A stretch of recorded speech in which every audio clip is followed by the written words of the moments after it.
Thank you very much, and welcome back, and also a warm welcome back to our online audience joining us remotely from around the world. I will remind you once again, and for those online, that simultaneous interpretation is available. Get the headsets outside of the room. This morning, we set the scene with the Commission President and our heads of state and government. This afternoon, we will continue these important discussions with two high-level panels with excellent international speakers, including our own dear Commissioner for International Partnerships.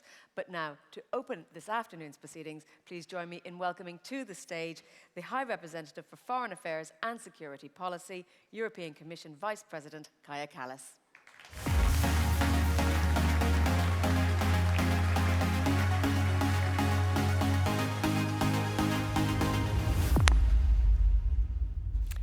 Excellencies, ladies and gentlemen, it's great to see so many heads of state and government from our partner countries gathered here in Brussels. Your presence is a tangible proof that Global Gateway is working for us and also for you. And this is particularly important if we think of the context in which Global Gateway projects are taking place. A volatile, complex, unpredictable world where the challenges are obvious. Economic uncertainty, trade weaponization and disruption, and geopolitical rivalry. This makes Global Gateway a logical solution. It means to get closer to our partners, to create security, prosperity, and growth together. Connectivity is perhaps the most important pathway to this. The European Union itself is the evidence of this. After all, the EU is the world's most successful connectivity project. 7 successive enlargements of the European Union have every time led to the integration of our markets, wider transport networks, and closer citizens and businesses. These bonds have benefited the European Union citizens. They are the foundation of European Union prosperity and strength. And everything we know about connectivity, we pour into Global Gateway. It is already basis for digital connectivity via Medusa and Blue Ramen submarine cables in the Mediterranean, a new supercomputing network for artificial intelligence in Latin America, world trade for centuries to come via a corridor linking Mumbai with Marseille, and the first transcontinental rail link in Africa. This will secure and reduce the time of access to critical raw materials and support local populations. Global Gateway is also ambitious investment strategy and evidence of Team Europe working together. As President von der Leyen announced this morning, Global Gateway has already overshot the €300 billion target by 2027. The EU now aims at €400 billion by 2027. In addition to the economic investments, it is also helping to build resilience in our partners. For example, no country today, let alone a continent, should still be importing 99% of its vaccines or 90% of its medicines. Through Global Gateway, the EU is contributing to durable local vaccine and medicine manufacturing and affordable access to the end products in Africa. We had a global pandemic. We know what it felt like, the immense damage it caused to our economies, the millions of lives lost. If every country is equipped from the start to prevent disease spreading beyond its borders, we limit the risk of another global catastrophe by learning from the last. And who knows, maybe the next medical breakthrough will be, or where it will come from. A new vaccine for malaria or tuberculosis could easily be born on the African continent, counting on European support. This will take time, of course, but we are in it for the long run, with lasting long-term investment. We are not looking for quick wins. But Global Gateway is not only an offer, it is also a choice of partners, of values, of principles, of world vision, of sustainable long-term development. Our resources are scarce, and we want to use them to build strong partnerships who share our vision for a more resilient and better future. I have been to Southeast Asia 3 times this year, and the message I hear is for more regional integration. In Europe, we know a thing or two about this. This is why we are well placed to support the development of the regional power grid in ASEAN partners, what the ASEAN partners are creating. We also have to promote Global Gateway to our citizens and our businesses. That is why the EU will eventually need to concentrate its efforts on those close to us who believe in what we stand for and share the ideals we want to protect. This means projects that support local communities and add value on the ground, where European companies can show the best they can to do and learn through cooperating with local companies. And Global Gateway is not the tool to feed our competitors' companies and business interests. This is also very important to stress.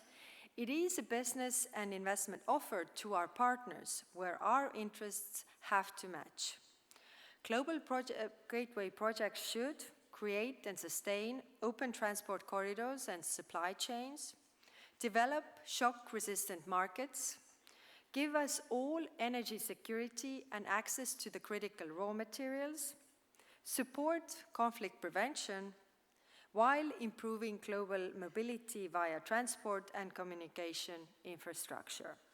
Of course, this does not discount classic development projects in countries where Global Gateway is still not an option. But even then, our engagement will always aim at creating the conditions for this to happen. Cabo Verde, here today, is a good example of this. An island of 500,000 inhabitants that has now become a champion of Global Gateway. With Global Gateway, every cable, every school, every new renewable energy power plant, is a statement of who we are and what our vision for the world is. Shared growth at the time when many are only concerned about their own. Global Gateway is Europe's brand in the world. An alternative offer. It is our invitation to you to shape the future together. Thank you.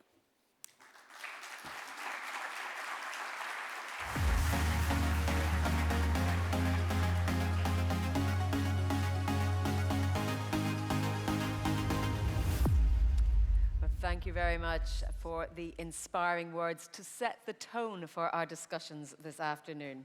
Our first panel is on the state of the world, continuing some of the themes from this morning, and it will be moderated by Bruno Maixes, author and former Secretary of State for European Affairs of Portugal. Please join me on stage with your panelists. Thank you very much.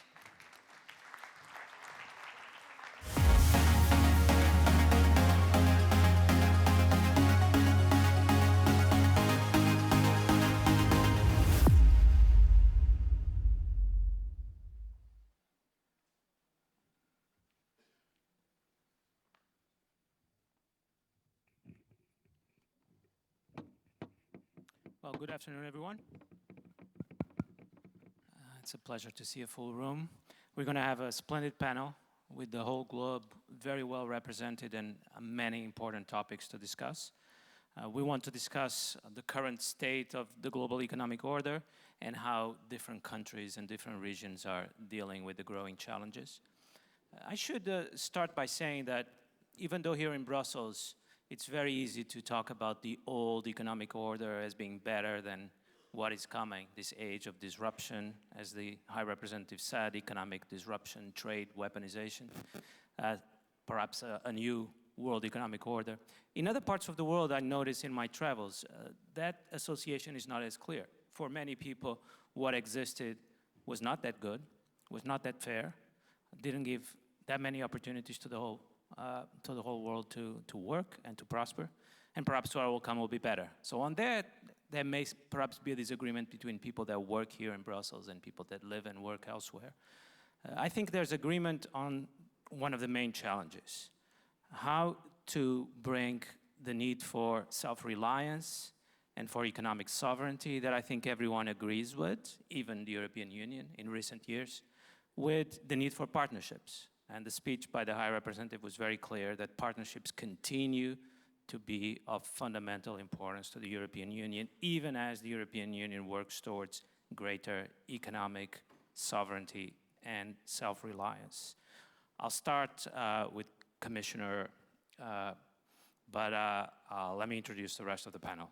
We have Commissioner Jozef Sikela, European Commissioner for International Partnerships, and you can see that my first question will go to him. Then we'll have the Vice President of Ghana, Madam Opoko Ajeman. Welcome to Brussels. We have the Vice President, the Deputy Prime Minister of Vietnam. Welcome here. Thank you very much. I just lost the connection here. Let me just get the names better. We have the Deputy Prime Minister of Vietnam, Bui Thanh Son. We have the Minister of Trade, Industry and Tourism from Colombia, Minister Marcela Morales Rojas. Welcome to Brussels as well. Let me start with you, Commissioner Sikela.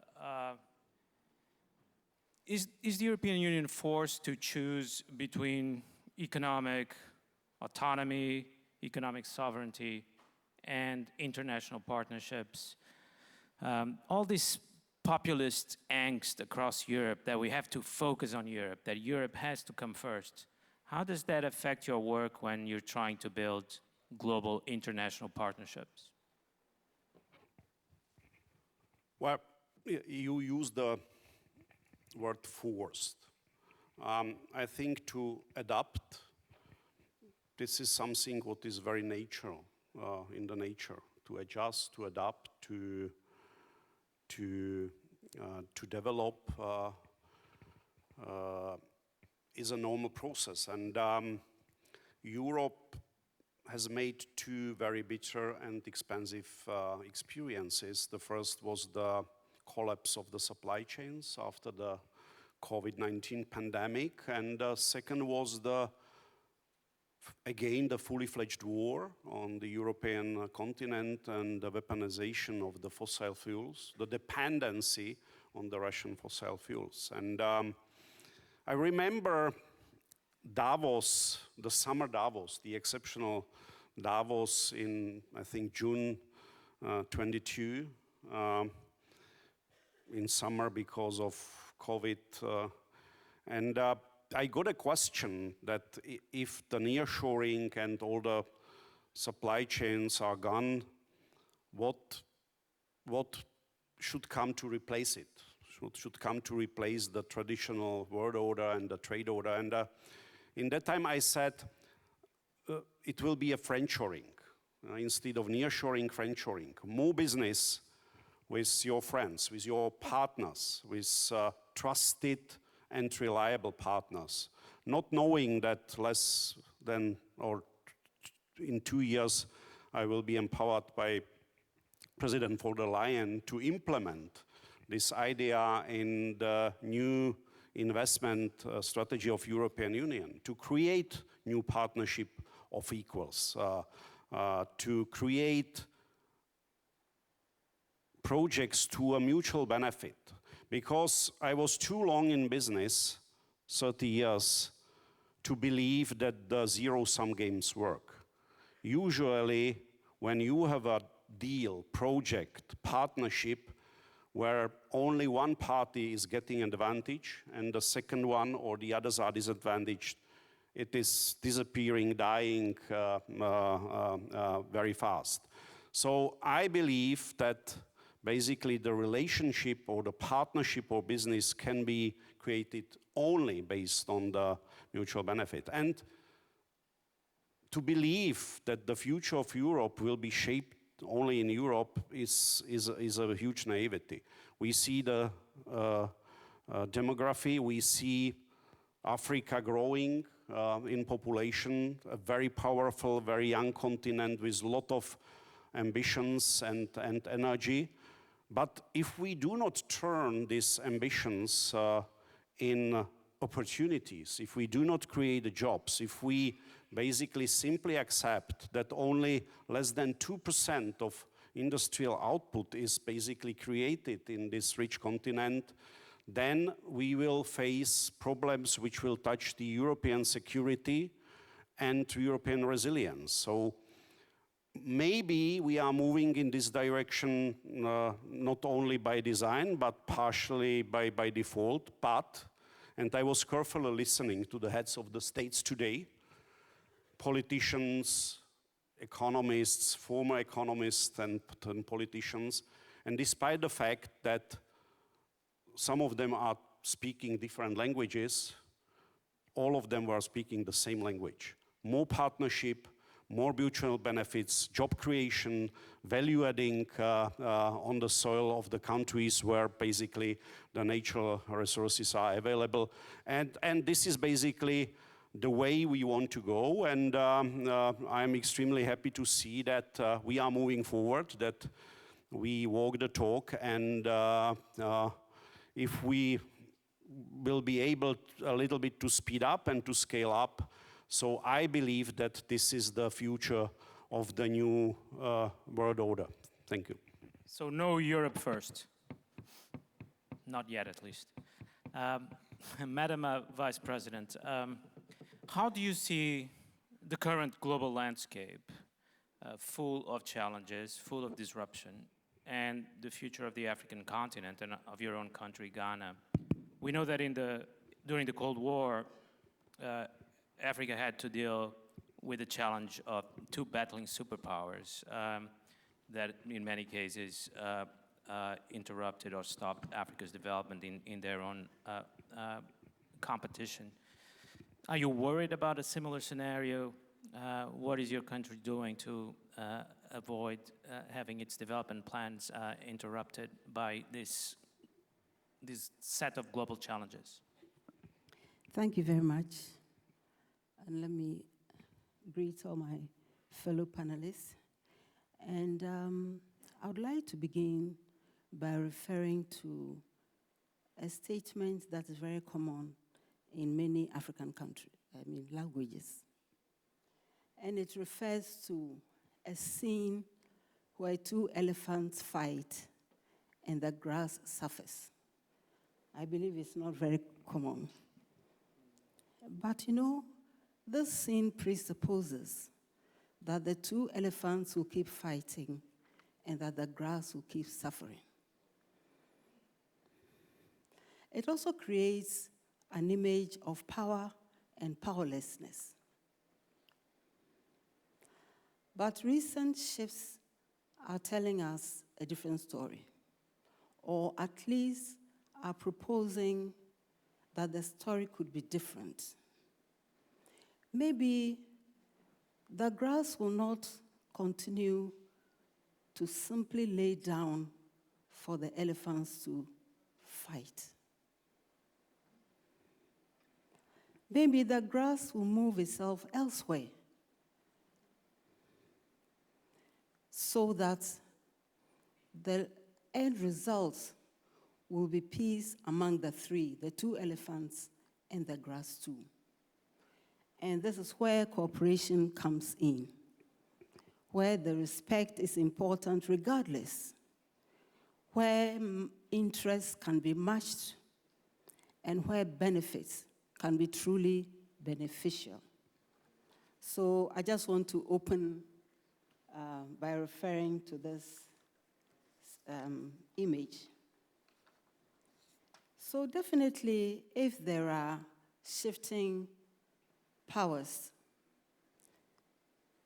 it just presupposes that those who have been at the receiving end of unfairness, of stalling development, and so on, may begin to realize that when there's so much shift, when there's so much conflict between the powers, perhaps we will have, that is, if I describe the vulnerable as a grass, maybe this is a time to look at of other options.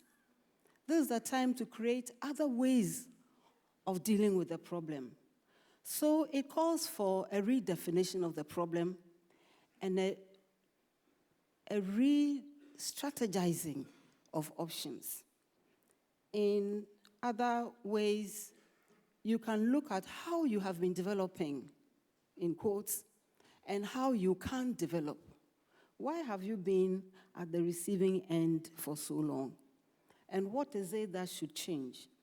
And this is why I think that partnerships become very important. Redefining the partnerships, recognizing that we may not necessarily come to the same table with the same item, but the items that we are bringing are of value. And that without the item that others are bringing, the end results might not be useful. And indeed, that the larger issue of creating peace might not be achieved. So I want us to keep the end results of peace in the world as paramount, and to recognize that the peace will not come when others feel constantly disenfranchised, constantly in the margins, and constantly their needs not met. Currently, you wanted to know about, from the perspective of country, we are interested in Ghana, which has a high demography of youthful people, to ensure that we are teaching them properly, they are getting the right skills, and that they are also empowered to take their places. We don't think, or our youth don't think that the future is tomorrow. They know the future is now. And it is our responsibility to ensure that they are contributing to the dialogue that shapes the future. So that is very, very important. We are looking at our 24-hour economy. We are looking at empowering the youth, as I've said already. At the level of continent, we also have our Africa, the Africa We Want 2063, fine document, which can also guide us. So in terms of job creation, for example, we are not looking at simply putting together things that have been done elsewhere, but us being an agent of the development of the parts in the first place. And I think these are some of the interventions that can create the kind of energy, the kind of innovation, the kind of confidence that we know our youth are more than capable of. Have I exhausted my time, or I can go on a bit? We will come back to you during the debate a little bit later. I think you raised very important points. Do you have some final thoughts now? Yeah, so I just want to say that we've gone beyond being recipients. No, we are part of the dialogue. We are part, and we are interested in protecting our sovereignty, becoming agents of change, and not recipients of change. Thank you very much. Maybe I'll ask you a little bit later about Ghana's plans when it comes to green energy, when it comes to technology, but we'll come back to that later. Deputy Prime Minister Buitan Son, I just came back from Singapore and had the same conversations we're having here. A different tone from Brussels, I have to say. People were telling me we are not closing up in our own countries. We're interested in integration. Singapore and Malaysia moving ahead very fast. So ASEAN is becoming a kind of example and symbol from the rest of the world, isn't it? What is your view from Vietnam? Okay. First, I would like to thank the organizers for inviting Vietnam, in particular to this very important forum. I think GTI is one of the important, initiative that can connect different regions And when we sit here, 4 panelists, also representing 4 continents. And I think this is also a good idea of the organizers. I'm from Southeast Asia, from Vietnam. Let me state in 3 points. First is that I would like to present to you how Vietnam and some part ASEAN look at the world now. And the second is how Vietnam and ASEAN would navigate through this world. And by saying that, we would share with you on how countries, how regional organizations can work together to overcome these difficulties or challenge of the world. The first point is how Vietnam is looking at the world. We see 6 very important characteristics that we need to work together and elaborate it, and also work together to overcome it. The first one is that the balance of power of major countries, and I can say that all countries are now still in flux, and it's changing very fast. That leads to second point, the competition among the countries, and especially the major powers, is fierce. It's not only restricted to political domain, not restricted to defense, security, but now spreading to economic, science, technology, competition as well. And it affects all countries in different continents, including Asia and Southeast Asia. Third point is that we are living in the world where economic interdependence is very important and still the foundation for us. But still, we see many parts, many indications of economic fragmentation because of the competition between major powers. So the point is now how to combine, to reconcile these 2 points. It's very important for us in the living in this world. The fourth point, I could say that all countries are now embarking on the, let's say, 4th industrial revolution, in which AI, big data, Internet of Things, digital transformation, etc., are the main drivers of fast and sustainable economic growth for nations. If we cannot catch up with this one, we would lag behind forever. And fourth and fifth, global institutions is under great pressure and reform as well, especially the UN. So I think this is the one that everyone has to say. We see wars, conflicts happens here and there, in despite of all international law, despite of UN Charter, etc. And lastly, the intensifying non-traditional security issues, including climate change, pandemics, cybersecurity, would affect all nations.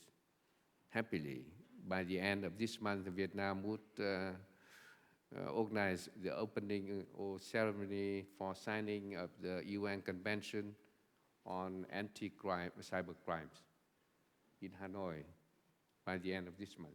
And we are happy to see that more than 100 countries and more than 100 institutions have registered to come.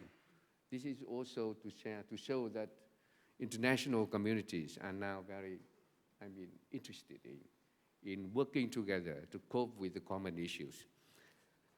It leads to the second part, how ASEAN, how Vietnam would navigate. we say Vietnam first. Vietnam, we see the challenge, and I see, as I can say to you, that this year we celebrate 80 years of our national independence. But Vietnam has gone through, in its 80 years of history, of modern history, we have gone through 40 years of war, 20 years of political and economic embargoes, and we have only 20 to 25 years of economic building of our nation. It's fortunate that with the efforts of our own people, with the support of the international community, we are now coming from least developed countries in 1980s, now to a middle income country, with the GDP this year more than 5,000 US dollars per capita, which when we started our reform process, GDP per capita is only 80 US dollars.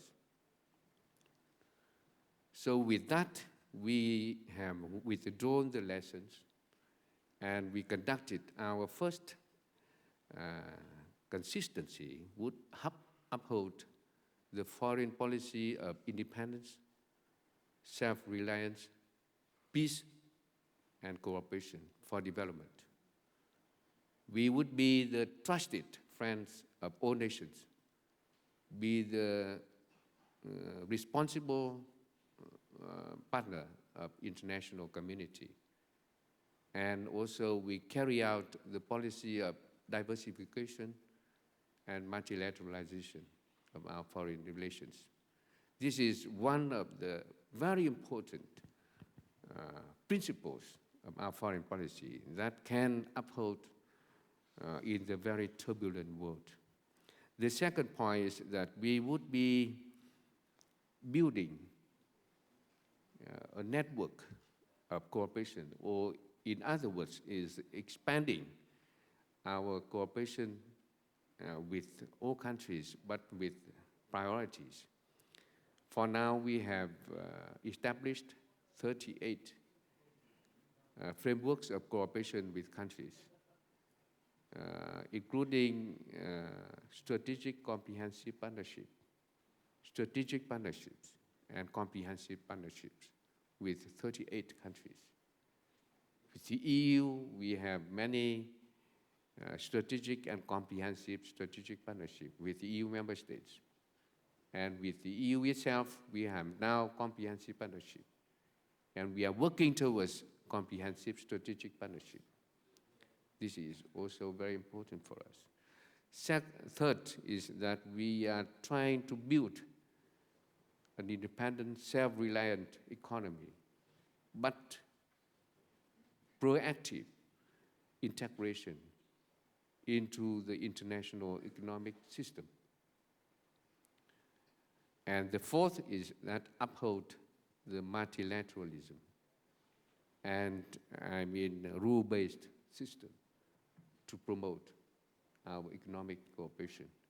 So that's why we have the same line with the EU, with the same line with EU member states, and working together to uphold WTO, etc. And lastly, we continue to champion, and promote the ASEAN unity, solidarity, and centrality in its cooperation with other partners.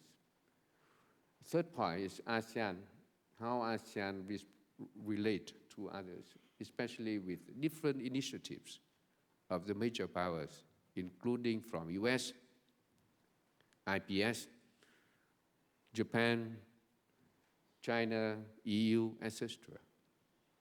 I think ASEAN is now a community of 700 million people with a GDP of 4,000 billion US dollars.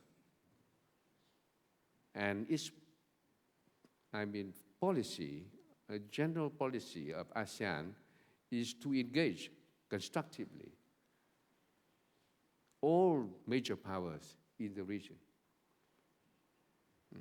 So the network of ASEAN now is that ASEAN plus 11 dialogue partners, full dialogue partners, including EU. And then we have ASEAN plus sectoral dialogue partners, and ASEAN plus development partners. We have 14 others in that. So 25 dialogue partners and development partners, sectoral partners of ASEAN. We are now have network with ASEAN. Apart from that, ASEAN also engage economically with other partners, including EU, through the network of FTA.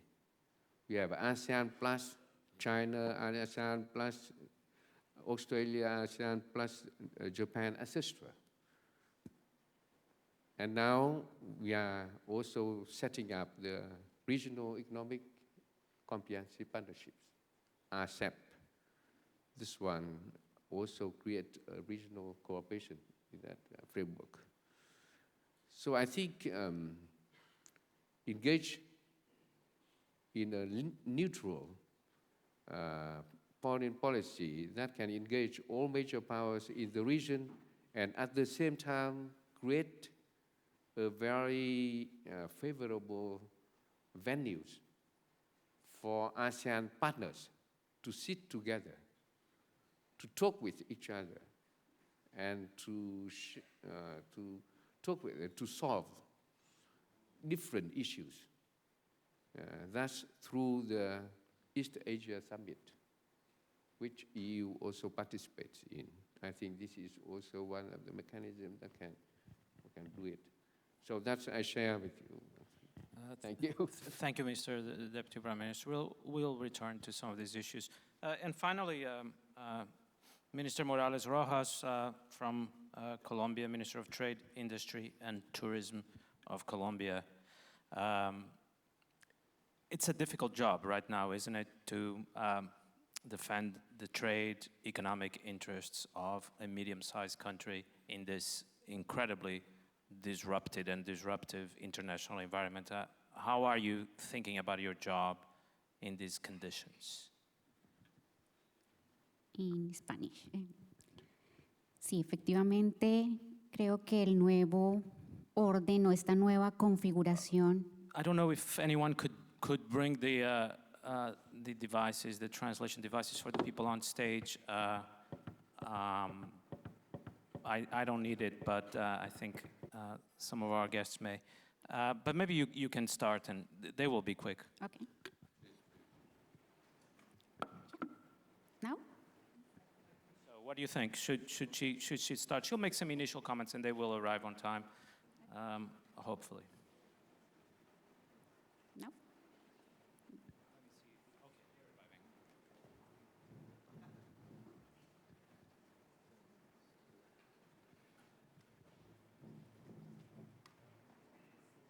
It's okay? Ministra, por favor. Puede. Thank you. Sí, esta nueva configuración de las relaciones económicas nos obliga a pensar si efectivamente nosotros queremos crear barreras o generar puentes.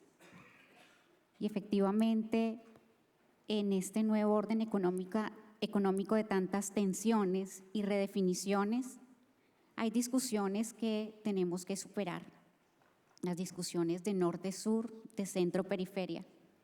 Ahora las relaciones con unas nuevas reglas del juego deben basarse precisamente en dinámicas de complementariedad, no en dinámicas hegemónicas, sino de coordinación, comunicación entre iguales. Los nuevos retos que los países tienen en materia económica van ligadas precisamente a esa transformación de pasar de una economía extractivista, de una economía degenerativa, a una economía basada en el conocimiento, basada en la agregación de valor y basada en las nuevas tecnologías que de alguna manera piensen en el ser humano, es decir, una economía mucho más humanista. Y en ese sentido, desde Colombia estamos trabajando en ello, superando esas relaciones hegemónicas y diversificando nuestros mercados, pero pensado en dinámicas de sostenibilidad, de cuidado del medio ambiente, de nuevas tecnologías y de una transición energética que nos supone muchos retos. Es pasar de unas relaciones históricas de la descarbonización de la economía a una economía pensada precisamente en el entorno, en el ser humano y de una manera sostenible. Desde Colombia, nuestra apuesta ha sido precisamente avanzar, luego de más de 70 años de conflicto armado, en la liberación de la tierra y entender a la tierra también como un factor de producción y no como un elemento feudal, como un elemento de poder político. Hemos avanzado de manera significativa en esta reforma agraria y de esta manera también hemos avanzado significativa en nuestras dinámicas de reindustrialización y de transición energética. Una reindustrialización pensada en actores económicos de base, en las dinámicas comunitarias, en las dinámicas organizacionales y en las dinámicas de defensa de nuestro territorio y del medio ambiente. Y en esta nueva dinámica, precisamente, nuestra relación con el mundo va en torno precisamente a defender la vida, a preservar nuestro patrimonio natural y cultural. Y en esto creo que tenemos una coincidencia muy importante con la Unión Europea y con muchos otros países en generar una nueva agenda, una agenda que nos permita de manera cooperada, articulada y complementaria proteger nuestro territorio, proteger nuestro medio ambiente y avanzar en dinámicas de sostenibilidad también en términos culturales, en la defensa también de nuestras culturas y nuestras comunidades. Y en eso creo que hemos dado grandes pasos. Para nosotros las dinámicas de cooperación, incluso de la Unión Europea, han sido fundamentales, reconociendo estas no como una división, no como una hegemonía, sino precisamente reconociendo la multipolaridad, solo como una oportunidad de encuentro, de coordinación, de cooperación. Y esto precisamente creo que nos identifica y nos convierte o los convierte a estos en valores universales que de alguna manera buscan es el bienestar compartido, no la competencia por sí misma, sino dinámicas de complementariedad y de cooperación que buscan es el bienestar común. Muchas gracias, Ministra. Commissioner, I want to go back to you briefly, just a reaction to the other speakers. I was going to ask you, listening to the other speakers, what potential areas of agreement do you see with our partners sitting here? You know, for my part, I was impressed by, there's a strong note of optimism, not here in Brussels, not always. But certainly from the three guests, with three countries that are on a path of quick development over the past 2 or 3 decades, seem very confident, not only that the current disruptions can also be an opportunity, but I think we heard from the three of them that there may even be a possibility of creating a better economic order in the future that realizes some of the values that have not been realized before. Is the European Union ready for these changes? What areas of agreement with the other speakers were you impressed by? I think we are more than ready, and I do not feel the pessimism you are describing here in Brussels. In opposite, we are moving forward. We are basically closing new free trade agreements, new alliances, and this is our response to the change geopolitics, to the policy of power, because we do not believe in this. We do not believe in G1, G2, or G3. We believe in multilateralism, we believe in the rule of order, because this is the foundation Europe was built on. And we have 2 examples.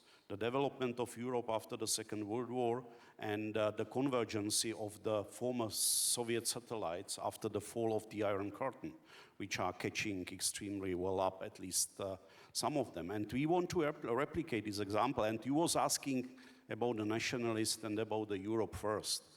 You know, there are moments where the first is valid, and I am always using the example of the breathing mask in the airplane.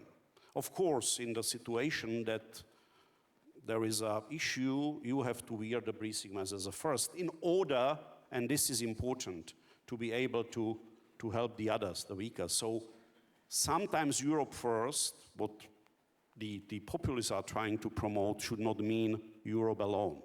And this is what it is about. If somebody is telling you that the road he built for you from the mine to the port is beneficial for your country and is taking all your natural resources and refine them and process them somewhere else, this is not a help.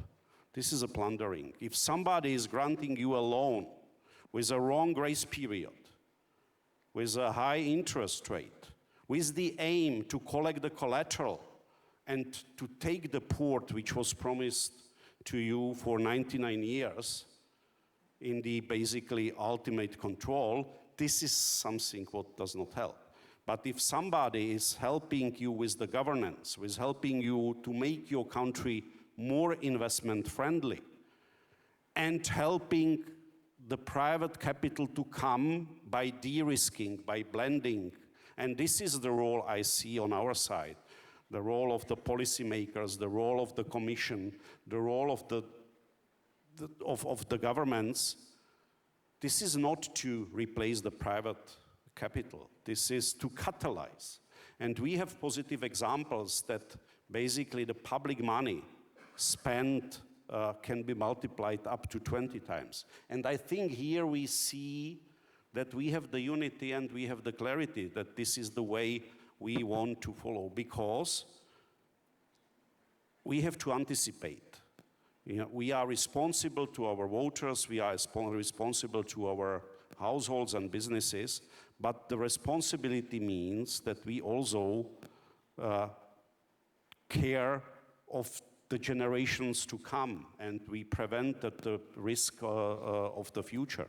And I was talking about the job creation and about the value addition. This is basically the only way how to prevent and how to basically increase the economic security for both, for Latin America, Africa, Europe, and the resilience. Simply to create a value, to distribute it in a much more fair way, because this is then preventing the dependencies. Sometimes when we are talking about de-risking, the illusion is this is about building the walls, but this is about diversification, this is about long-term agreements and long-term partnerships, because if you have a mutual benefit, you will rethink if you will always tender and try to get a new arrangement, or if you basically rely on your long-term trusted partner. And I believe simply in this concept, and I feel that basically this is something where we have a clear unity, because we believe that this is much more beneficial for us in Europe, for our future generation, but also for the generations to come in other continents. Thank you very much. Madam Vice President, well, I want you to react to the other speakers. If you have time, maybe you could tell us a little more about how Ghana plans to integrate itself into this new, highly technological economy that is being built, where, for example, in the United States, 40% of GDP growth is now coming from AI investment. It's a fast-changing economy, and there's a lot of fear in many parts of the world of being left behind. What is Ghana doing? Thank you very much. Again, I'm happy that you talked about one country going places, if I may use the expression, and some who may even be left behind. I want to go to the reality of our situation. Currently, we think as a nation that having diversified partnerships is very important. And recognizing that currently perhaps no one single partner can meet all our needs. And therefore, no one single partner needs to dominate our choices. So we need to make choices that speak to our current situations. It's not so much about borrowing, it's not so much about copying, it's about generating. It's about generating the items that, again, at the risk of repeating myself, speak to your needs. We live, let's say Ghana, we live in the tropics. We are endowed with many, many resources. Yet the quality of life is not good on the average. We see very little reason why, despite all these natural resources, people continue to live at the razor edge of life. And these form part of our primary responsibilities. If, for example, we have been exporting raw materials for hundreds of years, and the raw materials are processed elsewhere, and sometimes returned to us at much higher cost than they were sent because tariffs were removed on raw materials but highly imposed on finished products, it means that you are not making a lot of progress. So for me and for us as a country, it's a question of reversing the trend. It's a question of processing your own resources, your own primary commodities, and entering the market on good terms, on equal terms, so that, as I said at the beginning, the real peace of the world will be realized, hopefully. We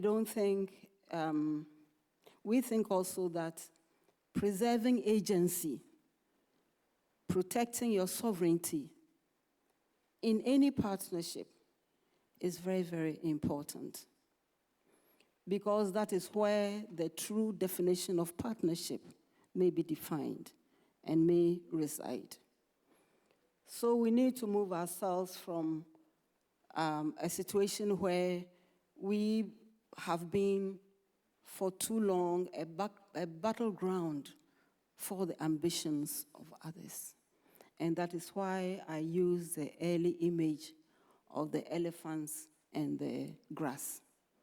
Things cannot continue as they are. And then we cannot expect a peaceful, cooperating world by bringing back the old unfair systems that did not serve our purposes well, that disenfranchised us. That is one of the things we need to look at. So if today we are moving to AI, we are moving to other platforms, and some have cynically posed the question, so what after AI? In other words, why are we always the ones left behind? Behind what? Which of our problems are we solving anyway? So that will be one of the ways in which I'm answering your concern. Thank you. So yes, we are opening to partnerships. We are open to cooperation, but it is about time we redefine the basis of that cooperation, the basis of the partnership. Is it true partnership? Is it a partnership where you have no voice? Is it a partnership where you don't even decide how much you are selling your own goods for? But a partnership where you have no voice in what is being sold to you. These are the fundamental things we think deserve world dialogue. That is so important. Let me ask your colleague on the left, Deputy Prime Minister. of Vietnam precisely about this. How do we build partnerships where both sides or all sides have an equal voice? Not just that all sides gain, but that all sides have an equal voice. And you heard the words from the Commissioner, which I think were very strong, about how the partnerships that the EU envisions are not one-sided. They are not extractive partnerships. They are partnerships where both sides have to have an equal voice. Isn't that correct, Commissioner? How do we build these kinds of partnerships? What are the principles you would suggest so that the partnerships of the future can be built on this basis? I think the world is changing, and each of the nation, as I say, is also changing its status. The voice of developing countries are now increasing. Different international institutions also have been come into being and is now strengthening, also raises the voice of the South. Vietnam, in the past 1990, when we established relationship with diplomatic relations with the EU, it was 35 years ago, 1995, we signed the first agreement between Vietnam and the EU, which Vietnam was a recipient, and European Union was donor for Vietnam. And throughout the process, as I said to you, Vietnam has been increasing its development and coming up at the different level of economic development, from least developed countries to developing with low-income countries, and then now developing with the middle-income countries. And we aimed by 2030 to be developing and industrialized countries with high-level income. This year, GDP growth for Vietnam is 8.2 to 8.5% this year. And we aimed from 2026 to 2030, it would be digital growth rate each year. By 2014, Vietnam has graduated from recipient countries. And we are now establishing different framework of cooperation with different member of European member countries. For example, with Germany and UK and Spain, we have a strategic partnership. With France, we now have comprehensive strategic partnership. The main principles in this one is respecting each other's sovereignty, territorial integrity, self-independence, reliance, independence. This is the principles provided at the UN Charter and international law as well. But at the same time, in economic field, this is the principle of mutual benefits. It's not like before, where we was distracted by the war and received ODA from different dialogue partners, including EU. Now we become partners in our cooperation. Vietnam can complement, for example, with the EU, one of the first countries in ASEAN that have FTA with the EU. We signed the first PCA with the EU. It's Vietnam in ASEAN. And also one of the first, we and Singapore have FTA with the European Union. And recently, only this year, Indonesia would be the third FTA with the European Union. In all these fields, we have been, complementary economy. we have many things to complement European. We supply to European markets. Trade this year between Vietnam and European Union is around 80 billion US dollars. Where we export to European markets 60 billion US dollars. And we import from you more than 20 billion US dollars. That's why it provides that we still have many things to supplement, complement each other, even in the very important field of science and technology. So I think it is the time that we now look at different partners for specific strengths of the partner to establish our partnership. We also, at the same time, we work with the different members of the European Union to, identify the areas of complementarity and also supporting each other for mutual benefits.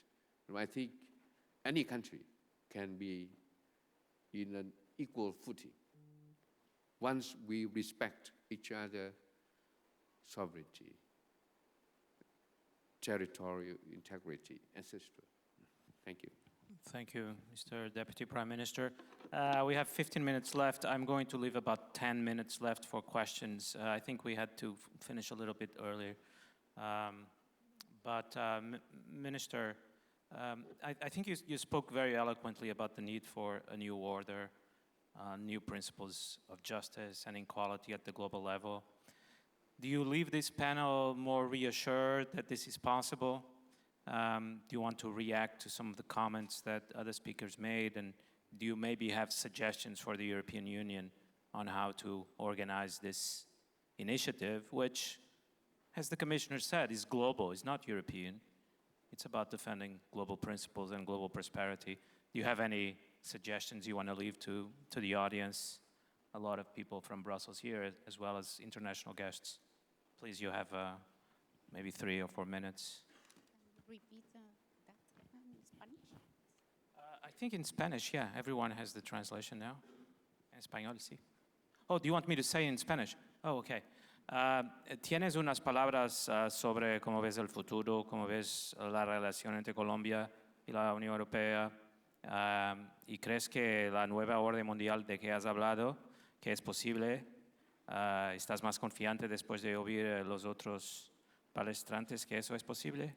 ¿Y tienes unas palabras para la Unión Europea de cómo lo va a hacer? Gracias, sí. Yo creo que precisamente estos escenarios, como Gateway, es precisamente la posibilidad de buscar una agenda común. Es posible que pese a las diferencias políticas e ideológicas encontremos agendas que nos permitan de alguna manera buscar una cooperación y una agenda conjunta. Yo creo que este tipo de iniciativas que involucran a diferentes actores, no solo a los gobiernos, sino a la sociedad civil, al sector privado y a las comunidades, precisamente nos permite apostar por una industria moderna, tecnológica, descarbonizada e inclusiva. Esa creo que es la apuesta y la coincidencia precisamente de quienes estamos acá. Por supuesto que es un ejercicio complejo, desde la resiliencia, desde el perdón y de la nueva configuración de estas relaciones. Es un reto fundamental el, de alguna manera, dejar atrás ciertos conflictos y buscar puntos de encuentro. La reducción de brechas en el desarrollo humano, ese nuevo orden multipolar, es lo que de alguna manera nos tiene que permitir pensar que en el centro de la agenda tiene que estar el bienestar ciudadano y que el comercio y las relaciones multipolares basadas en una agenda diplomática, comercial y económica, precisamente es la forma de aprovechar esa vía, una vía que nos permite identificar o potenciar nuestras ventajas competitivas en el marco precisamente de la complementariedad.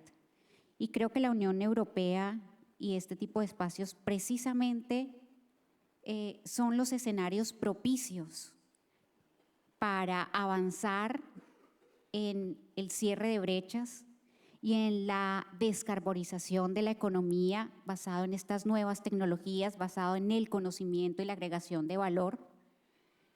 Estos ejercicios de cooperación, de identificación de proyectos estratégicos para los territorios, es lo que nos permite, de alguna manera, liberar tensiones, generar dinámicas de comunicación, de distensión, de cierre, de alguna manera, de diferencias y la posibilidad precisamente que las tensiones se disipen. Mientras, lo decía al principio, mientras algunos plantean levantar barreras, creo que este tipo de oportunidades nos permiten es construir puentes.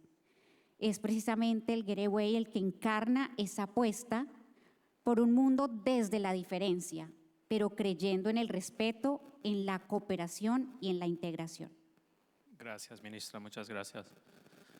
I'm going to hand the stage to the President of the European Investment Bank in exactly 10 minutes. I think she has to speak a little bit earlier than scheduled, but that still leaves us 10 minutes for questions from the audience. I think I'm going to give you about 2 or 3 questions. Raise your hands, and then we'll come back to answer all of them successively. There's one there, on the right, the second row.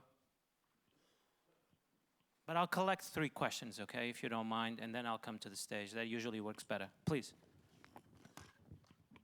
Good afternoon. My name is Njawa Teresa Wadia. I'm from Zambia, representing Publish What You Pay. I have a question that goes to the EU. I'd love to quote the words that President Paul said in the morning concerning partnership.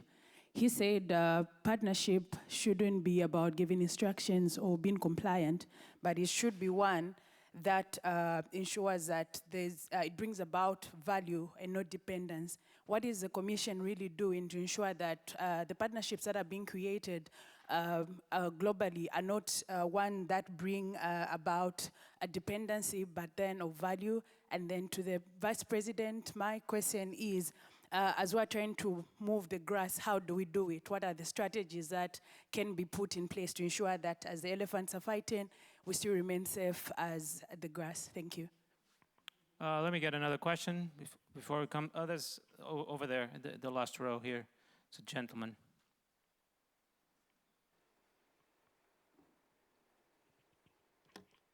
Yes, good afternoon. My name is Nader Imani. I'm the private advisor to the Global Gateway for Education and Research. Very pleased to be here. I had the honor to work with Vietnam for many years. As you, His Excellency, talk about Vietnam, the 90s, and the progress that you have done. Fantastic progress, one of the examples that we should all consider in the Global South. But also my question is going to you, but also to Mrs. Sikela. How can we really be a catalyst of a more global collaboration South-South? This has been also mentioned this morning. I think there is also room for collaboration.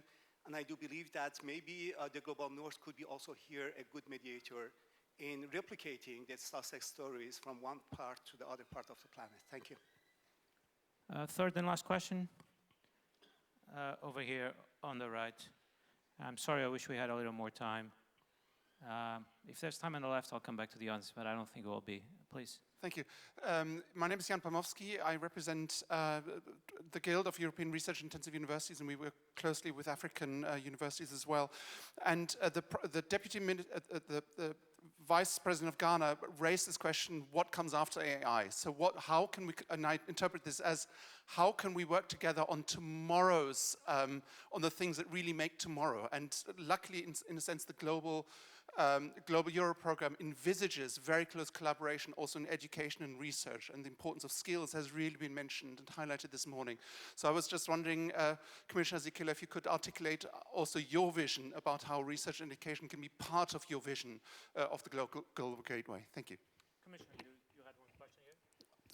I got, I think, three, at least partially. The first one is going to Zambia.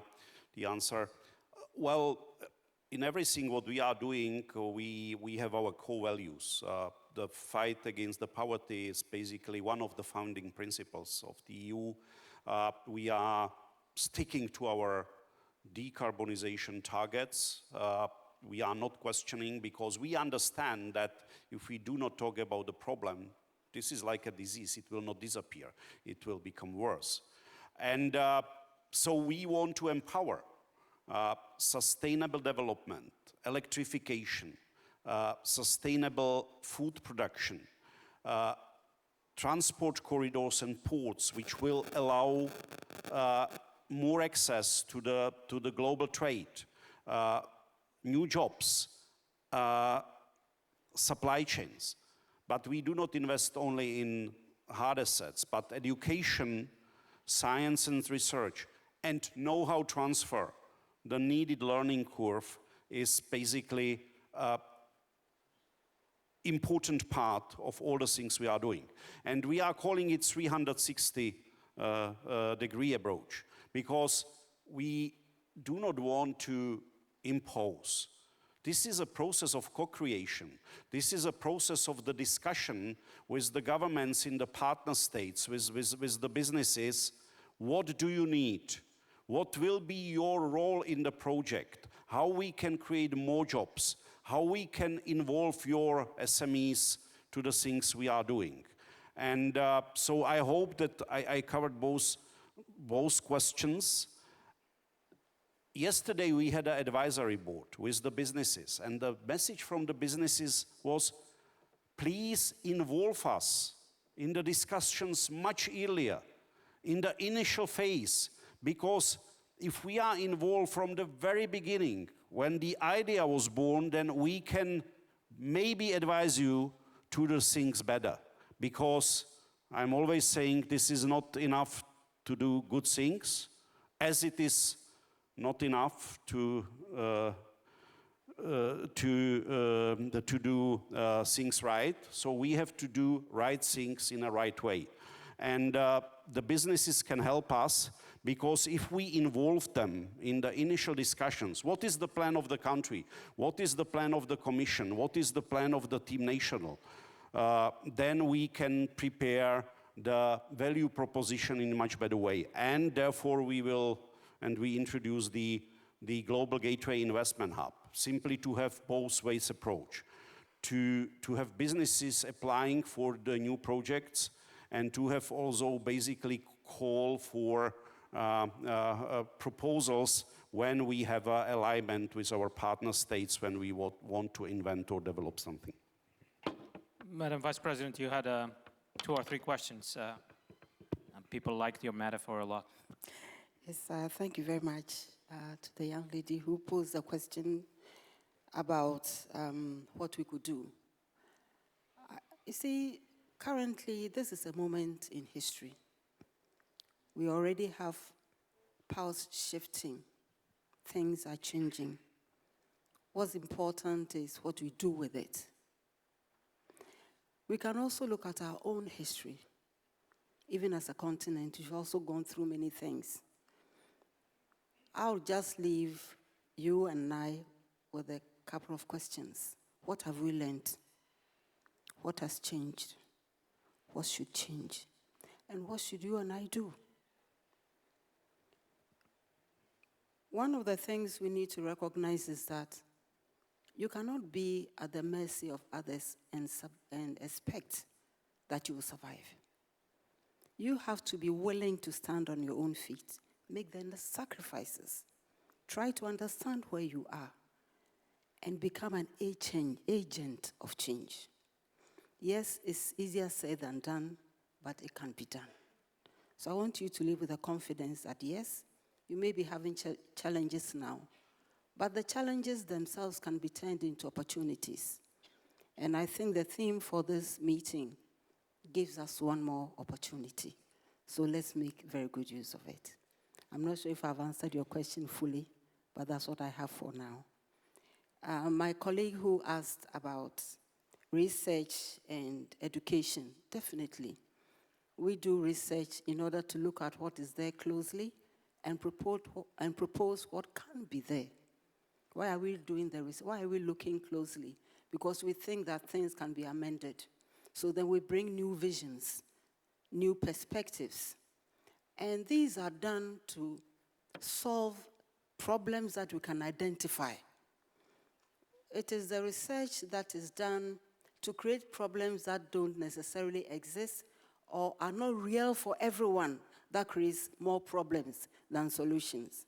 And sometimes it's like taking a medication that gives you more side effects than healing the problem that you have. So definitely collaboration among research institutions are very important, but it's important to respect everybody's perspective, even in shaping the concept that goes into that research, in understanding the methodology adapted, and in sharing the research findings. So that's what, I can say for now. Thank you very much. Thank you so much, Madam Vice President. Deputy Prime Minister, you see there that we are 7 seconds over time, but I'm going to give you the floor because there was a question directly addressed to you. Thank you. I just take a short reply to you. First, thank you, my friends, for a long time. I can call traditional partner of Vietnam in our process of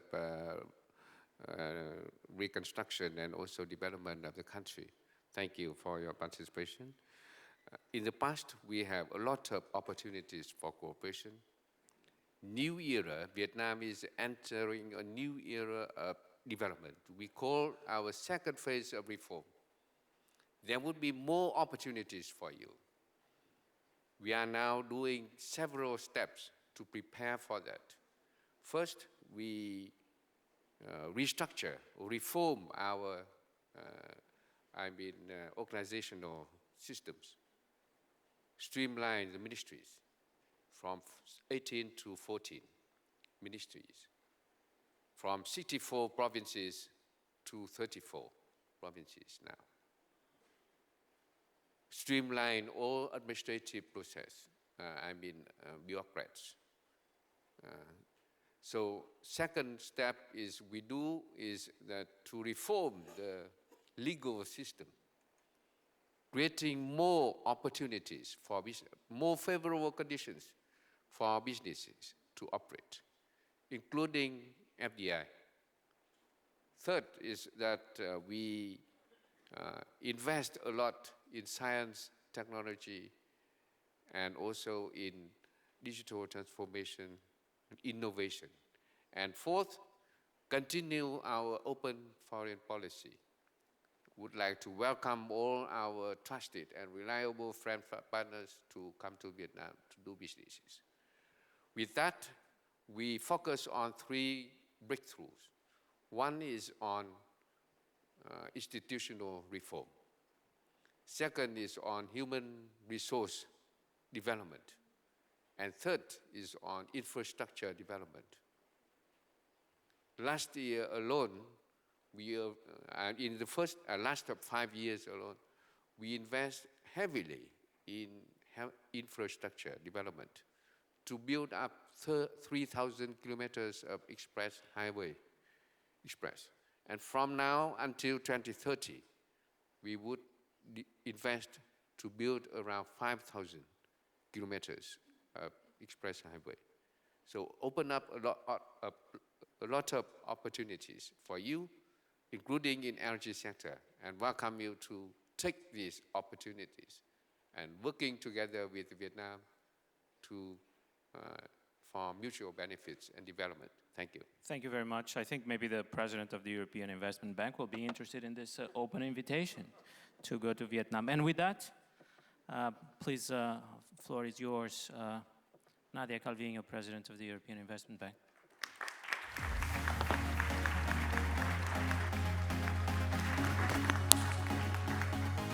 Thank you very much indeed. I was listening to this very interesting panel, and I am absolutely delighted to have the opportunity to close this very interesting, very insightful exchange with very interesting metaphors to try to describe what we are living these days, this new global order that is in the making. We are at a historical moment, we are at a crucial moment, and it is the moments like this that really call on us to decide what is the right direction forward and how can we contribute to shaping this new global order in the best manner possible. And what I take from this panel and what I take from the whole Global Gateway Forum is that when some are moving away from this multilateral system, rules-based trade, a system based on diplomacy, when some are moving away, the rest of the world, well, we are moving forward. And that is a quite powerful message because we are renewing, we are reinstating our commitment to win-win partnerships based on mutual respect and that protect cooperative outcomes and peace at the end of the day. And in this context, the European Investment Bank, as the financing arm of the European Union, owned by the 27 member states, neither more nor less, we are at a unique position to be the key partner of the European Union, of the European Commission, to perform and to deliver this global gateway strategy. We finance impactful projects. Of these 300 billion euros that have been already mentioned today, this was the original objective. It has already been met. The European Investment Bank is mobilizing close to 1/3 of the total amount. And that means real projects on the ground, which go from primary health to cooking devices throughout Africa. From the energy interconnector between Ecuador and Peru and other important networks in Latin America, to support to the private sector in Asian countries like Vietnam, actually. We are partnering with key strategic institutions around the world, from the Gates Foundation to the Gavi, the Vaccine Alliance, to finance not only the delivery of polio vaccines to children around the world, but also the financing of vaccine production facilities in Africa in making a difference, really, with a long-standing impact on the ground. We're also enabling access to millions of citizens to clean water. Actually, just to show how we're walking the talk, between today and tomorrow, we will announce new EIB support to several partner countries, including a loan to expand wind power in Cabo Verde, a financing package for BioNTech to develop a local vaccine manufacturing facility in Rwanda. I apologize, we had to advance a bit the schedule for this speech precisely so that I can go and sign this very important agreement. From MedAccess in Nigeria to support manufacturers of medicines and vaccines. And also we're backing green energy networks in Mauritania. I was just with the president of Mauritania actually signing and announcing this very important agreement. We're also signing agreements to support power links and renewable energy in Central and Southeast Asia. And we're supporting the Medusa submarine cable to enhance digital connectivity throughout the Mediterranean. I wanted to mention these concrete examples of what Global Gateway delivers and how the European Investment Bank can leverage the guarantees of the European budget. And through our very close partnership with the European Commission, and of course Commissioner Sikela being the key partner to us, that we can, as a Team Europe, fund and make possible transformational projects all around the world. When many are talking, let me use another metaphor, when some and so many people are talking about building walls, we're building bridges for a better world. And we're also showing, in a world that is becoming increasingly transactional, that actually the currency that carries more value in the world right now is trust. And this is, I think, what we are showing in these couple of days. Let me close these closing remarks mentioning not only individual projects, not only innovative finance that we're developing, Let me mention another way where the European Investment Bank is making a difference in mobilizing private investment around the world. And that is the Global Emerging Markets Risk Database. The acronym is GEMS. And I wanted to mention it in this room because many experts, rating agencies, private investors, many financial institutions know about it. But it is really a game changer because it is a database that we have been building together with the World Bank to bring together the experience of multilateral institutions for the past 40 years, lending to emerging economies around the world. And what this database shows us is that the likelihood of defaults and the likelihood of losses is lower than one would think, based on pure prejudice. I think that the use of data actually gives us a lot of hope about the interest of fostering investments, not only public investments, but also private investments in emerging economies and in many of the countries that are represented here. We will continue to try to foster and support a data-based decision-making process so that we can also facilitate this private finance, which is of the essence, as the Vice President was saying, so that we can all stand on our 2 feet, and make the most of the current opportunities. We're really proud, I have to tell you, at the European Investment Bank and me as president of the institution to be at the helm of an institution that is so determined to continue to go in the direction of leveraging guarantees from the European budget, including from the current and the next multi-annual financial framework, to build a more stable, more prosperous Europe, but also to contribute to a better world. You can count on the European Investment Bank financing arm of the EU, but also a proud member of the multilateral family, to contribute to this new global order going in the direction of building bridges, mutual cooperation, mutual respect, and peace. And Vice President, you were very inspiring, and I think everybody in the room is very impressed from your words, and you asked, so what should you and I do? Well, I think, what I have just described is the good fight. So what you and I should do is just join the fight. Thank you very much. I leave you with this call for action.